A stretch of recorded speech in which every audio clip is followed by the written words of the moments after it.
Hey everyone, it's Sensei Victoria Whitfield, your journey partner in business, welcoming you back to episode 105 of the Journeypreneur Podcast. This is your source for channeled holistic stress management techniques, guidance, inspiration, and motivation to stay on your path to rapid financial ascension and massive impact as a conscious entrepreneur. All right, now I got someone special for you. Oh my goodness. So this is another one of my sister friends who I've known for years and years. We connected through an awesome coaching program. Bold Heart, Fabian, thank you so much for connecting us. Her name is Lira Kaden. She's amazing. And she's from the School of InspiredLife.com. What she does as an intuitive channel and business coach, she takes high vibrational coaches to at least 1,000 an hour so that they can really start creating a legacy in their work and serving at a greater scale. And so, Lira, Mama, thank you for coming on the podcast. Yay. Hey, hello. So happy to be here, Victoria. Wow. Yay. So good to reconnect with you and to share your beautiful work. But here's the thing. This may be the very first time someone is meeting you. And with that being said, could you tell us what exactly it is that you do, but especially what are the 3 things that you're known for? Yeah, could you tell us? Okay. So I'm known for, what exactly am I doing? I'm Lira K. I'm a founder of School of Inspired Life.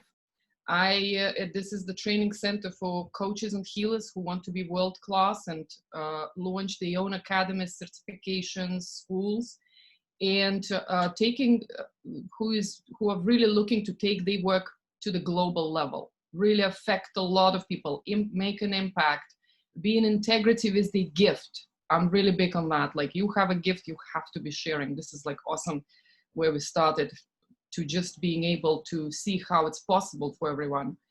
So, and 3 things I'm known for, definitely people call me psychic. Yes, I think I've mastered that. I've been that since I was a toddler forever.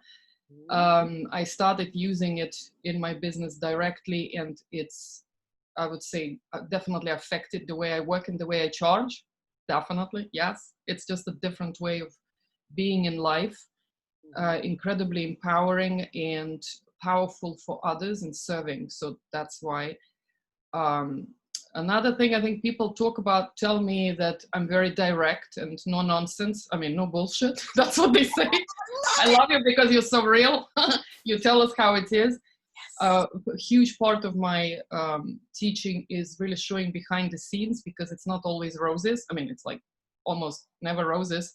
So it's all about really being transparent about what business path is. I believe business can be a spiritual path. This is how you grow. This is how you heal. And that means everything that would happen in life for you to jump somewhere, it would happen in business. Hurdles, realities, hard work, discipline, like everything that we would be doing either way. In life, that's the second thing, realness. The third thing, I think people often call me that I'm very motherly. A lot of my clients tell me I'm like a mother to them. And when I first heard that, I was really surprised. I have 5 kids, I have 5 daughters, but I never considered myself maternal, because I always felt like those kids are kind of just coming, and I'm not sure how am I catching up with this. Like, why am I this mother figure? But then when my clients started saying it, that Lira, it's with you, it's like I'm in my mother's womb. I really feel so held. And then I realized that, part of all of us succeeding is to be held and unconditionally loved. And I think whenever I'm looking at myself and my big progression in life, it happened because of that healing. Somebody else, another woman, would hold me and would just kind of like unconditionally love me. And I think for high achievers, that's a big deal. This is where I have chills, because I think high achievers, the way I was brought up or grow up, it was always push, push, push, go, go, go. Yes. Soviet Russian, it's like, this is the attitude. It's like, a lot of kind of hard work. And suddenly to be held, that's what made me feel just like, oh, everything's allowed. I can be free. I can do what I want. And of course, this is where the whole intuition starts blossoming. And my clients are exactly like myself, high achievers, but also wanting that permission perhaps to just relax into the work instead of like racing for some kind of a reward out there. So those are the three things. Yay, I love it. And I love how the last one was unexpected, but it's so beautiful. You put it so beautifully. The power of being held in unconditional love. Like, that's the power of the feminine, this gift of the mother within all of us to just beam that love and how it causes us to blossom. I have it nearby. Yeah, I pulled a goddess card this morning, and it's Ariatura, and it's blossoming. Yes. Right? So it says you are just getting started, so have patience with yourself and the process, and do not give up. And so that just reminds me of exactly what you said around us as high achievers. But we don't have patience. We're not. No, we wanted it yesterday. Next good thing. Where's the... Yeah, the next versus that gentleness and allowing the wealth of wisdom and feeling and passion and beauty to blossom forth out of us. Just that feeling of permission is what helps the opening. So I love what you said, and I'm so happy to hear that you explained it so clearly. I'm so happy to hear that in such clear words of exactly how powerful being in the feminine can be. Would you agree? Yeah, absolutely. Oh my gosh. I think for me, it's always been learning, I would say not to balance. I always say don't thrive for order or balance, because that's not reality. Thrive for activation, right? Thrive for building up energies. And for me, that was, I think, when I'm thinking of my journey, guys, I mean, anybody who's an entrepreneur knows it's about learning. It's a lot about learning and getting yourself somewhere where you had not been yet. And for me, it was always about masculine and feminine, and you're bringing it up. At some point, it's about discipline. It's about don't be entitled to success in business, because like whatever you do, you have to do your sales. You have to put, you have to count your freaking cash. Like, I mean, all of those things are like hugely important. Be logical, be strategic, be focused. That's very masculine. And at some point I had to learn that because that was lacking in my life. And then I had to learn, okay, and it's also about letting go and surrendering to the flow and being patient and being creative and just letting yourself be in the process. And then that was a learning curve, because obviously, like I've noticed with myself, I'm slightly obsessive about anything I do. I love things. I'm passionate, So for me, I could always get carried away, either with discipline or with, let's say, creativity, and then find myself, oh, okay, what's my next growth? And typically it's okay, let's add a little bit of masculine energy, let's add a little feminine, and it's a dance. It's not, I don't think it's about this,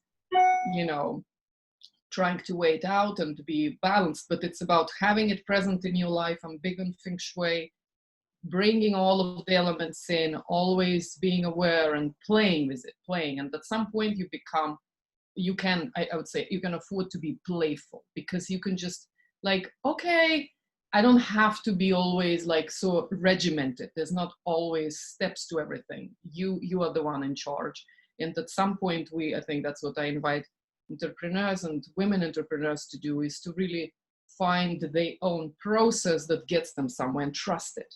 And that's huge. I think that's where I got, and I feel I'm like right now, I'm like, I know what I need to do to get myself somewhere else.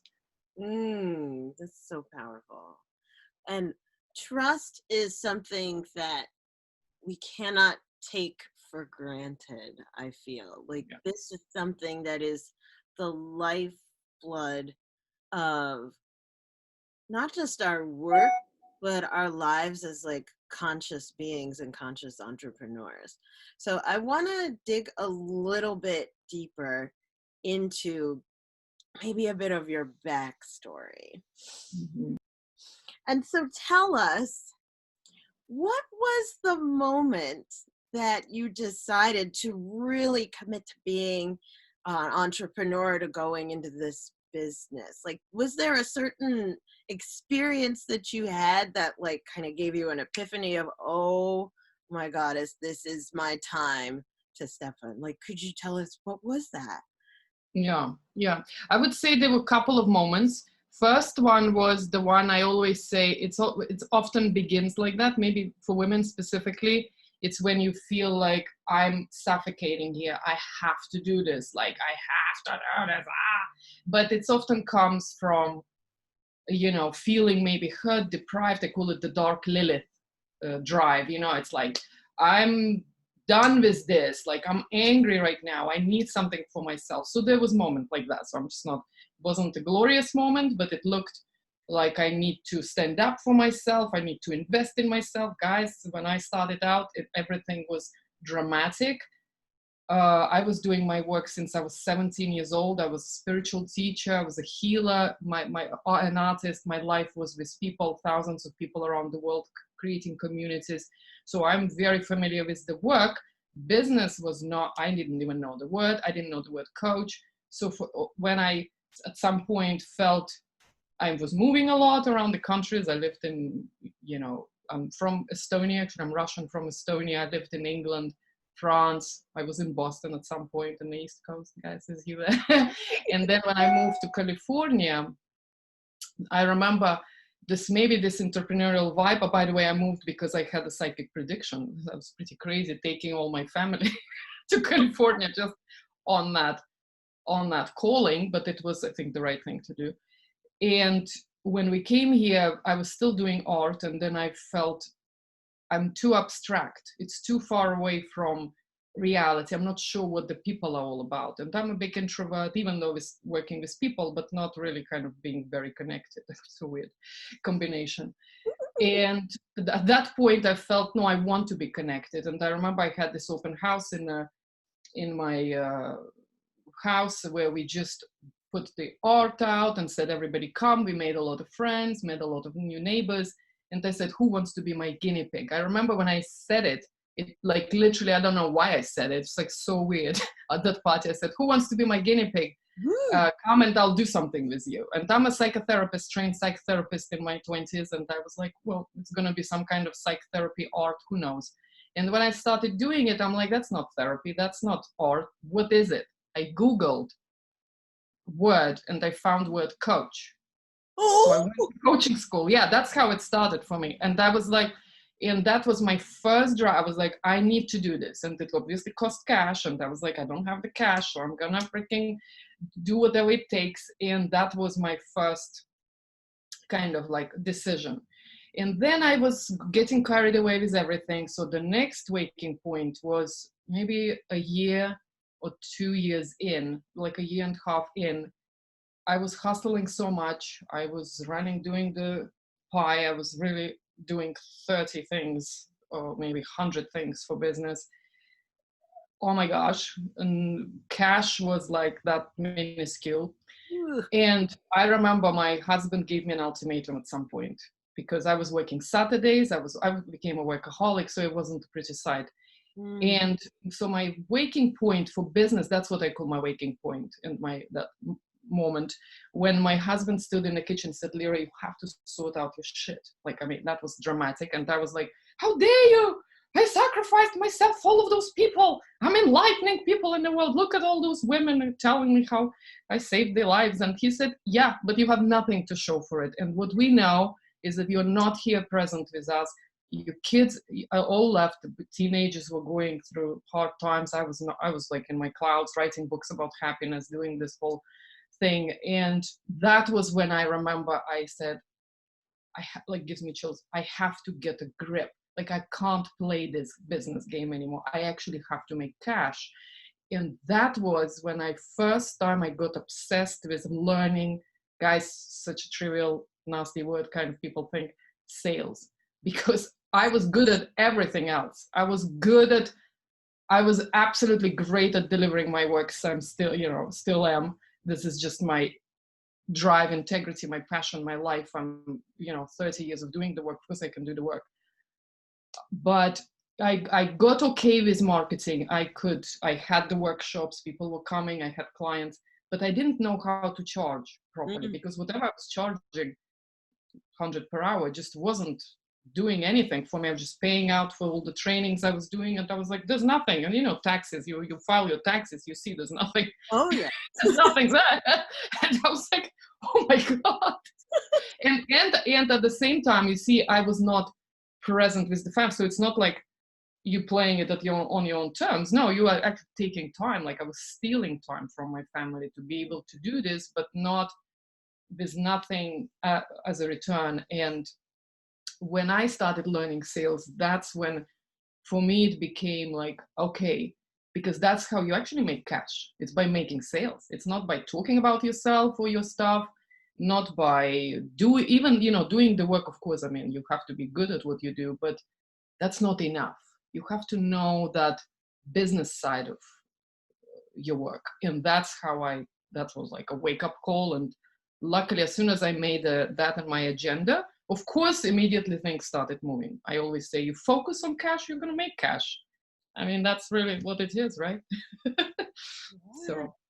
Ooh, this is juicy. So, like, hearing your story is so beautiful, because as a highly conscious individual, like someone who's channeling, who's connected to psychic insight, right?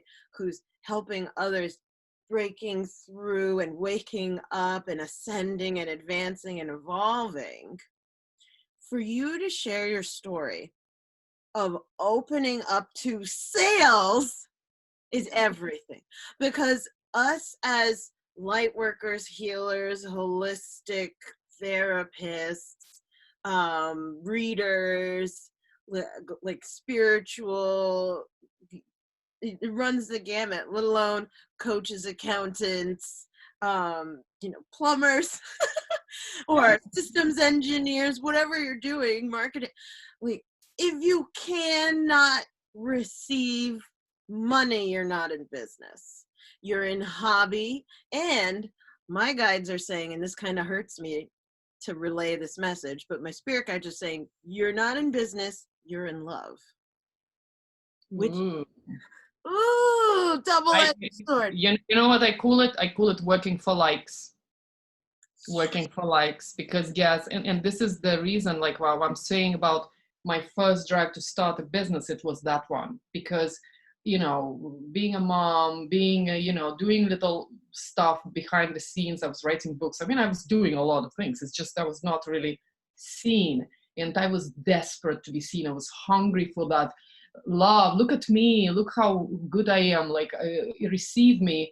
But I could not receive, because I didn't even know that's important, because I was brought up with this, in a spiritual community. My father was this big spiritual guru, so I really was given this premise that money, I mean, it's such a cliche, right? Money is bad, or, oh my gosh, you shouldn't be ever even wanting this, you're greedy, like, wow, all of that stuff. So that's how I was.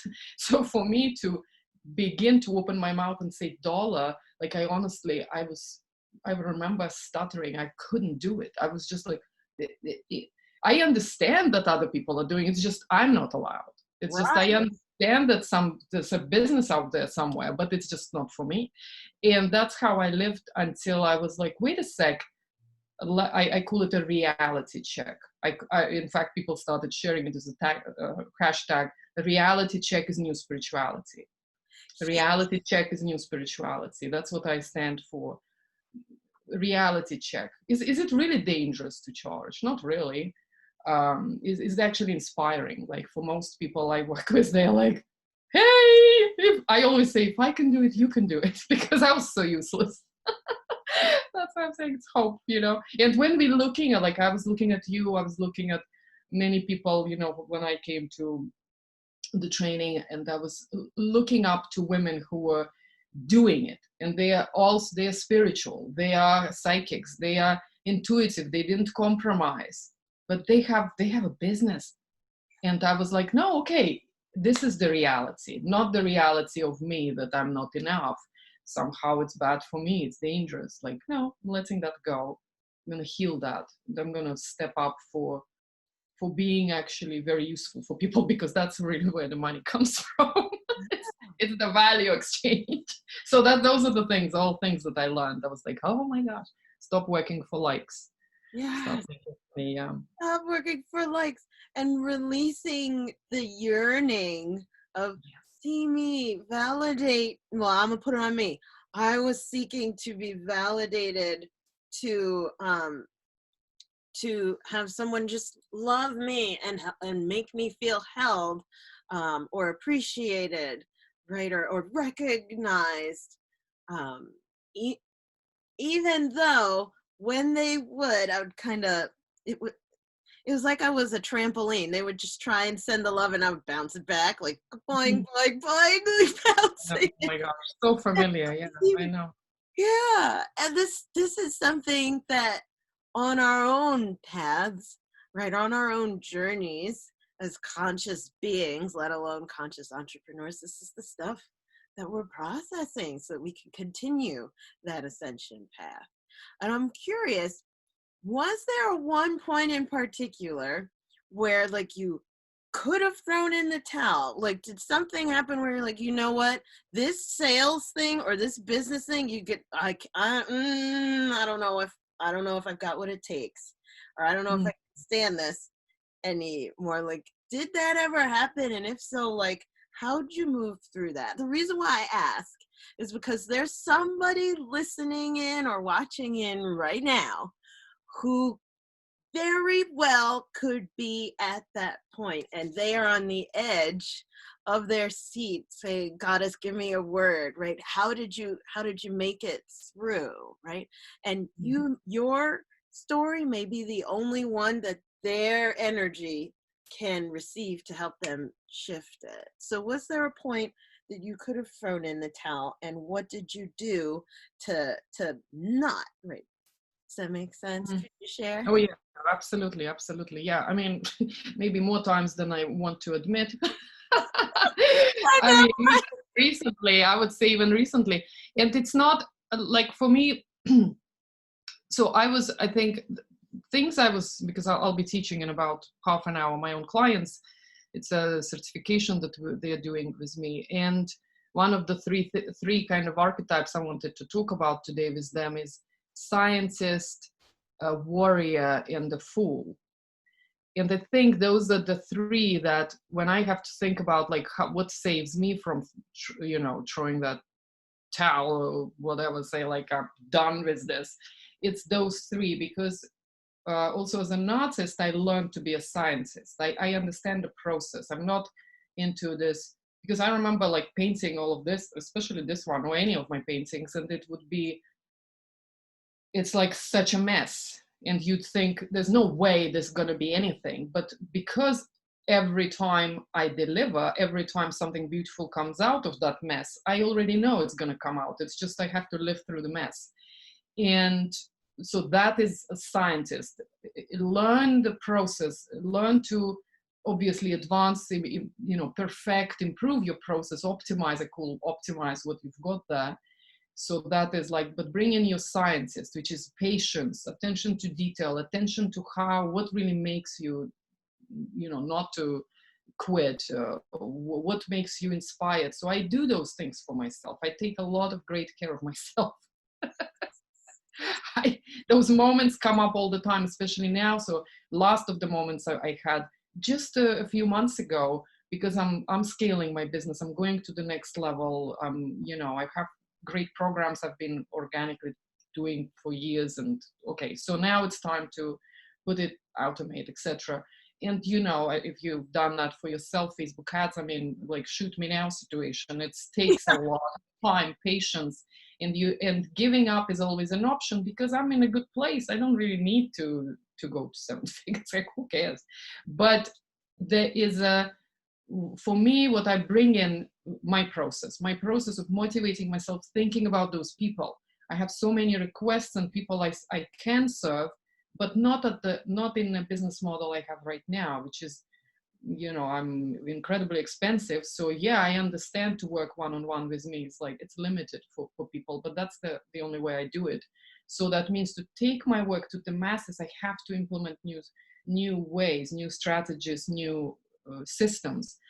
And that takes, because it's like, it's being self-motivated and understanding what's gonna take you there. So my kids is a big motivator for me, colleges, everything's coming. So I'm like, connect that with that. Like, don't be abstract about your goals, your monetary goals, because for me, money is still a little, it's like, whatever, like, I'm not really working for money. I love my work. I would do it for free. That's all of us, right? It's just, but money is a part of, obviously, of my daily life, because I'm running a business. I'm not here to just play the game of whatever, serving. So therefore, that is one of the things. Bring in the scientist. Know yourself enough to motivate you when you need so. The warrior is, come on guys, show up consistently. So that is something I've been brought up with. Luckily, I'm very grateful for that. That's a Russian attitude as well. It's like, you do what it takes. You show up as an artist. Like, I worked obsessively. I don't know if it's obsessive. I think it's just discipline. This is what I've seen. My father modeled that for me. He's a famous artist, and how you get there is not by waiting for inspiration. You just show up in your studio every day and you do your work, whatever. Like, I mean, you just become that. That's what being an artist is, and business is. That's how I treat it. I'm a warrior. I'm coming into my training and I'm doing my thing. When the battle is there, I'm gonna show up. I'm gonna shine. I'm gonna do what needs to be done. But every day there's this, I call it the donkey's work need to be done, the whatever that is for you. I'm doing. It's just, obviously being kind. Right now my business model is very easy. It's 2 hours per day. That's all I work. I like, my old deliveries are 5 hours per week. That's it, guys. Like, I mean, I really mastered that because I was a workaholic. So I really had to get a grip on my time and start sharing it with my loved ones because they're the priority, really. So that's the second warrior. And the fool, I love that. It's because, you have to blindly believe. I know that you have to have faith in yourself, because yes, people will fail. Guys, let's be honest. I don't know which industry people are in that are watching me, but coaches, about, like, I did statistics. I speak a lot on stages, and I bring out those statistics when I'm talking about charging 1,000 per hour. I always say, well, that most coaches throw in the towel in the first year of starting their business. 90%. So we're talking about big, huge majority of people who had certified. That doesn't mean anything. And then guess what? Out of those 10% that are left, 60% are making only 30 grand per year, and that's it. I'm not kidding you. I've checked the statistics. Wow. Check the numbers. So now we're talking about this tiny little 40% left that have, like, really, statistically speaking, would be the people who would get to the point where they will be amazingly great, charge a lot. And those are the ones we heard about. Those are the ones we're looking up to. Those are the ones that are everywhere, right? But they had, consistency, hard. They did the work. No, they are talented. They are not. There's no, like, accident that they made it. And that's what you need to figure out, how to be one of those, instead of, like, it's just like, I'm entitled for it to happen. Yeah, but it's more like, no, I know that I'm gonna, like, that's what I do. I see people fail all the time, and I just know they might be failing, but that's not me. Yes. I work, I do my stuff, I learn, I invest, I grow, and therefore I'm being a fool, because of course there's a 50-50 chance, like, realistically speaking, but I'm one of those who's gonna make it. And that's how I kind of see myself. So that blind, silly kind of faith, being a fool, I kind of want to bring the fool card. It's like, yeah, it's being a fool despite everything that you see, despite everybody else is failing, despite everybody else is whinging and whining, and the business is hard. I'm going to be the one who's going to love it, who's going to enjoy it. When I teach my clients a sale, you have to learn to love sales and marketing. I know you hate it because you're not successful, but once you start closing your sales, getting those leads from your Facebook lives, you'd be like, I freaking love it. I want to do more of this. Yeah, and I always say confidence is earned. It's not faked. Yeah. You said trust is important. That's how you trust yourself, because when you see that actually it's working, and this is the scientist. Oh, why did it work? Why did this particular way that I did this Facebook Live or did this piece of marketing, why did that work? If you get obsessed with that, and you're going to be the warrior, and you're going to say, I'm going to really come up every day, and I'm going to analyze, and I'm going to repeat this, and I'm going to be obsessed with conversion, and I'm going to be obsessed with closing, or what's not, whatever that is for you. You will become that kind of, I think those are the 3 archetypes that helped me not to throw in the towel, and help me, and gonna help me in the future, because like I can predict that it's gonna happen, because it's hard. It takes a lot of things. I'm not really patient. I'm not really detail oriented, but I have to become, because like Facebook ads, that's what it takes. Mm-hmm. Right? So there we are. Oh my gosh. Like, I'm going to have to re-listen to this podcast myself, because Lira, you are putting down all of the golden nuggets, like all of them. You are brilliant. And the archetypes, those 3 archetypes are everything. Your clients are so lucky to have you watching over them and motivating them, because what I was just overwhelmed with joy hearing in what you were saying is that triad of becoming one who studies herself first and foremost, like not waiting for another coach or somebody else or your husband or somebody else to try and validate and study you of like what turns you on, what motivates you. And I'll put it on me. Like my success, my drive comes from having studied, how does Victoria work? Like yeah. And this is like not just in success and drive, but I'm also talking my health. Okay, so what does this body need, right? That whole archetype of the scientist, super duper empowering. And then the archetype, okay, what was the one before? Warrior. So this consistency is everything, you know, as creative entrepreneurs, as spiritual entrepreneurs, there's this weird, funky thing that we have, being deeply emotional, feeling passionate, empathic being, where we're like, I feel like it today and I don't feel like it tomorrow. Like there's this feeling that can completely sabotage us, where we don't have this ability to take charge of our own energy, to really understand that creativity can be conjured. It's not something that you're like, one day I'm going to figure it all out. No, that beautiful image of your father showing up every single day, creating art every single day. Like, that was so powerful. And it's one thing I've been talking with so many of my clients about. Like, oh, I'm not making enough money. I'm like, well, how many offers are you putting out there? Right? How many people did you actually spoke with? Yes. And did you do it all like a big thing once? No. Yeah. Oh my God, as I'm vibrating with you, and I love the Fool, and I love that there's this, and you specifically said just blind, silly faith. There's I see in the energy the part of our mind that would think that faith is silly, or has been hypnotized to think that faith is silly, or that expecting good is silly, or that believing in yourself is silly. Right in shamanic medicine, we call that like the good wolf versus the bad wolf. And the bad wolf is always going to have crap to say. He's always going to be fighting. They never stop fighting. And there's that part in the mind that would doubt that the vision that Source has given us is real.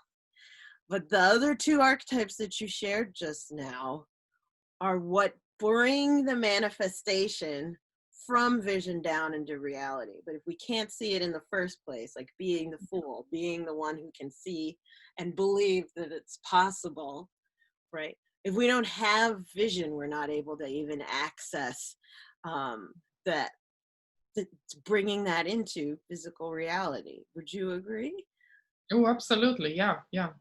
It's when I teach, I used to work with couples. I mean, I occasionally, depends, would take life coaching clients or couples or whatever.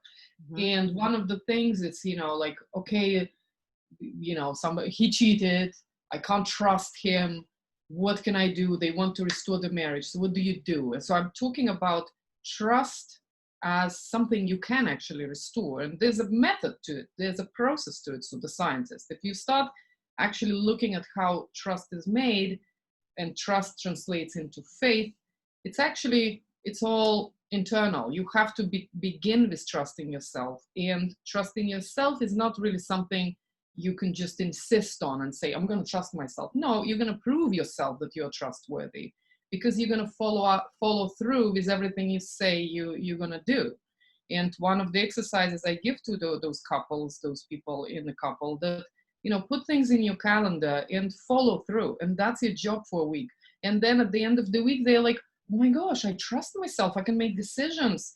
I'm not like some kind of like a thing that doesn't know what to do. I can be trusted. And therefore they project, this is psychological phenomena.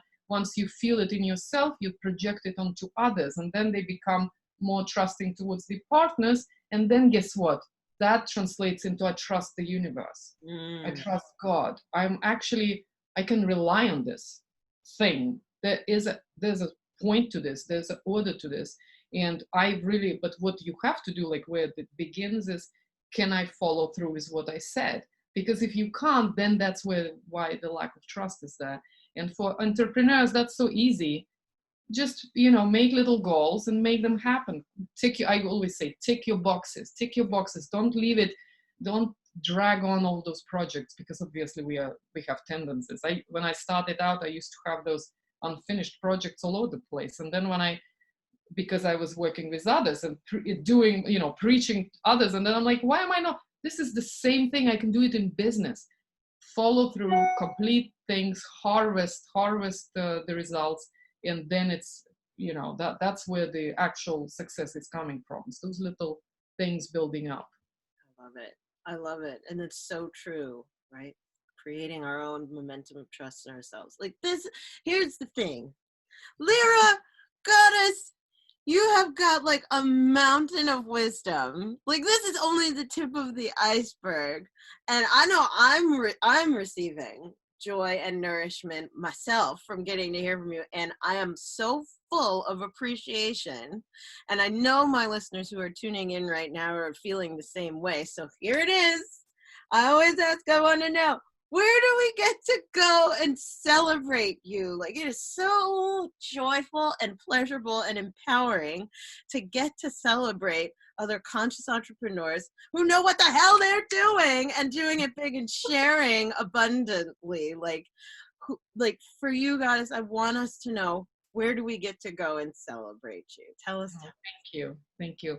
Well, the best thing is, start following me on Facebook, guys. I mean, that's the easiest. I do a lot of trainings online. Facebook, the way that I show up in the world. There's a special group that's called Wednesday Workshops for High-End Coaches. So I don't know, today is Wednesday. So I will be teaching there today, later on, and it's very deep. We're talking about coaching, how to get effective, how to be really effective, get those fast results for your clients. We're talking about how to create 5-figure offers. That's my specialty, is how to elevate yourself to the 5-figure coach.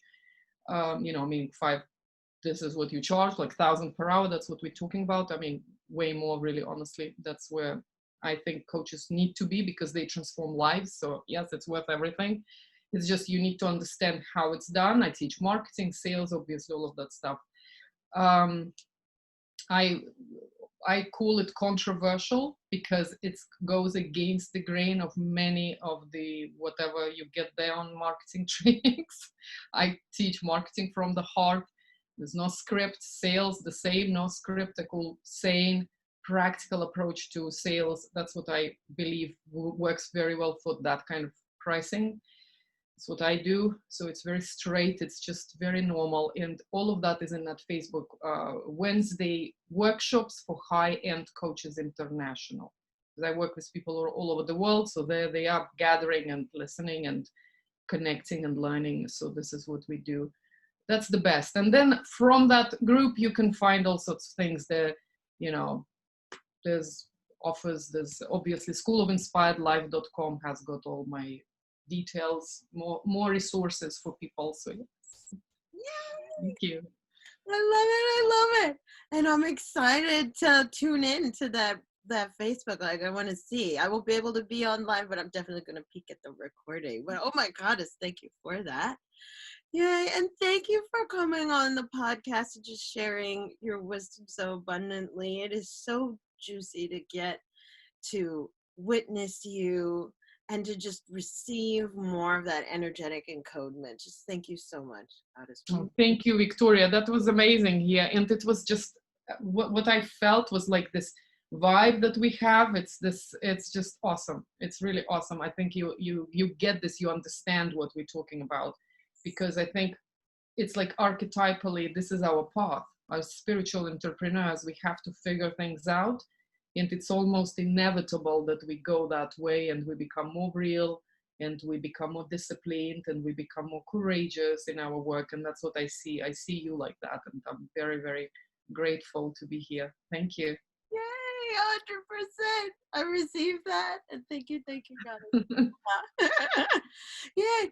So I'm going to turn it over now to our listeners. So if this is your first podcast episode here on the Journeypreneur Podcast, welcome. Thank you for tuning in. Make sure you hit the subscribe button on iTunes. And while you're at it, give us a 5-star review.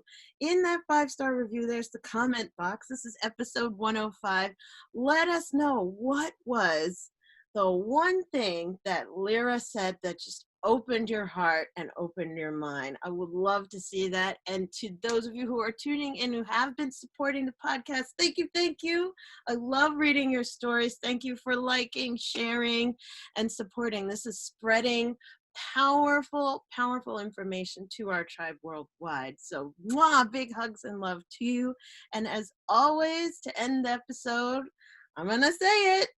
Please enjoy the journey. Do not lose your glow as you grow in life and business. We'll see you in the next podcast episode.